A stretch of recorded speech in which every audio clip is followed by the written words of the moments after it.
Nick Saban and Alabama went into last week with no coordinators and a #1 recruiting class. But after yesterday's reported agreement with Kevin Steele to become the defensive coordinator, they have now filled both coordinator positions. Now, we know that Kevin Steele knows ball. Hell, he's coached for 130 years. And he's had 3 different stints with Alabama, including being Saban's first defensive coordinator when he took over in Tuscaloosa in 2007. Talk about coming full circle or bringing the band back together. Now, Steele has been in the game for 39 years, and he's coached just about everywhere. And in my opinion, he fits exactly what Alabama needs right now at DC, and he's the polar opposite of his offensive counterpart in Tommy Rees, who's the new offensive coordinator. You want balance age-wise on your staff, and Alabama has that. Now, Steele isn't out there trying to build up his resume as a young coach. He isn't out there trying to impress some other head coach from afar that maybe he can jump on his staff later. At this point in his career, Kevin Steele is perfectly fit for the defensive coordinator role under Saban. Why? Well, because he has enough cachet to control that side of the ball. He understands what Saban expects and how to handle the egos. Hell, Steele's been around so long, he's taken more money from more schools than Randy Weingarten, but didn't do it as a nefarious way. Now, nobody is going to try and stop the Steele with him at defensive coordinator. So like I said, I think it's a perfect fit. And old DC with the young old C. Old bull, young bull. Man, that sounds like a damn good book. But David, when we talk about Kevin Steele, Nick Saban goes out there, gets a young guy that's very controllable as OC. It still is Nick Saban's defense, but Kevin Steele, there's no terminology, update. Coming from Miami, he still knows the way Nick wants to run things, the way Nick wants to call things. I actually think this is a much better hire than Tommy Rees at OC.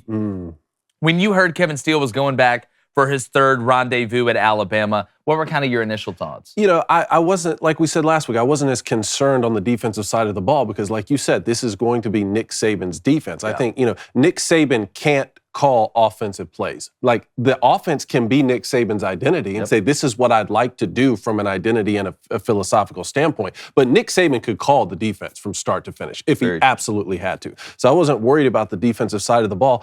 Plus, there seems to be a trust factor here, right? Like, Kevin Steele seems like trust tree. Hey, bring in somebody, you don't have to worry that much about recruiting anymore at the coordinator position, right? Like, if NIL is going to do the lion's share of the recruiting for you, and you're just going to tell kids, like, hey, here's the collective package that we have, then you're not asking Kevin Steele to go knock on a lot of doors and get big-time recruits in there. You already have the #1 recruiting class. Can you orchestrate a defense that can really get back to that old-school Alabama mentality of being punishing, sort of like we've seen Georgia overtake with that philosophy the last 2 seasons?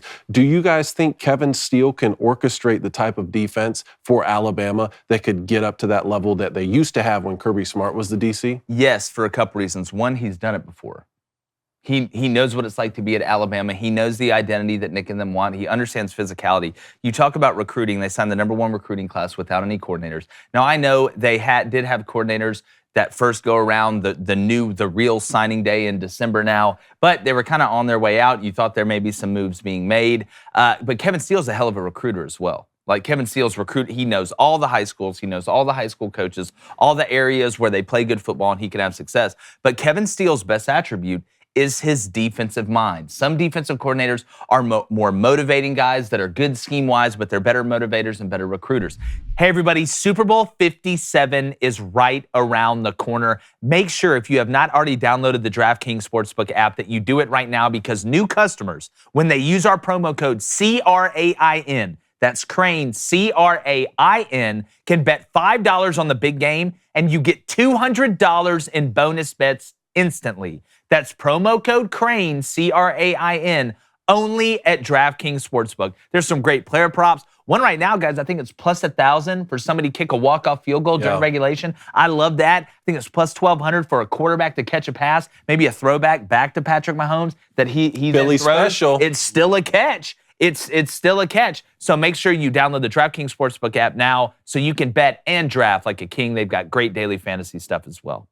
Kevin Steele, from a schematic standpoint, has done a little bit of everything. He adds things to an already deep playbook that Nick Saban has, not only from a coverage standpoint, but from a front standpoint. You're going to get some 3 down. You're going to get some 4 down. You have enough to where you have an answer for everything, but Kevin Steele also doesn't get so complicated that it's paralysis by analysis. So I think this to me is actually the perfect fit. If you're an Alabama fan, and I know, Blaine, some Alabama fans will complain and moan and cry about this. Yeah. I don't understand why. You've got a proven guy that knows what to do. He knows the system. He can add value, and he's a great adjuster. And that, at the end of the day, determines who wins and loses just as much as anything outside of how good you are up front. Well, it didn't matter who they're going to hire. They're going to complain about somebody. I mean, that's just how it works. When Nick Saban hires anybody, he could hire Kirby and hire Lane Kiffin, the OC. Someone would find a way to complain. But let's be honest here. It's especially like being a head coach of an NBA team. All right, it's going to be hard to mess this up if you're Kevin Steele and you're walking in to coach Alabama's defense. I mean, you can basically put a shadow person there to coach Alabama's defense, and they're going to be good because it comes down to this. Schematically, yeah, to a certain extent, you're going to have to play well, but it matters about the cats you have running around the field.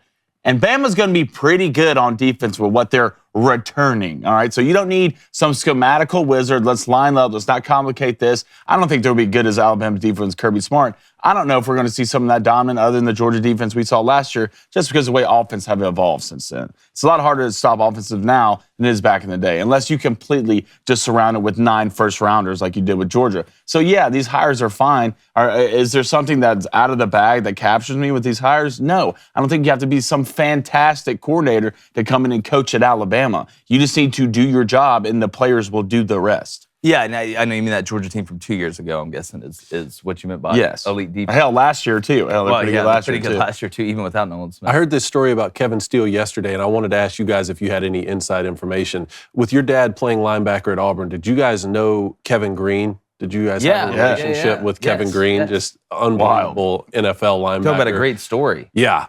So I had heard a story when he was playing with the Panthers and Kevin Steele was coaching linebackers, that Kevin Green went after Coach Steele and grabbed him by the throat and was choking him or something. And then a couple days later, and Kevin Steele didn't retaliate or do anything. And afterwards, he was like, "Hey, those guys are really emotional. There's a lot of energy on the sideline. Kevin Green's a good guy. I don't hold any animosity." Yeah, what are you gonna say? I was wondering if you guys had heard this story. If you knew any inside. I guess that was actually the first stop to Steele. Maybe. I did not hear, but nothing. Went after him and grabbed him and choked him or something. Yeah, those guys, they didn't play around. We should find some footage of that. It's basically like Roadhouse. That's basically what it was like. Hey, YouTube, if you're checking us out for the first time, or if you've watched us a ton, go ahead and hit that subscribe button, turn that notification bell button on, and hit that like button if you like what you see. We're growing like a weed, and we want to keep doing it. So if you enjoy this content, subscribe, share it with your friends so they can subscribe and keep checking us out as the sports season evolves, because we know it never ends.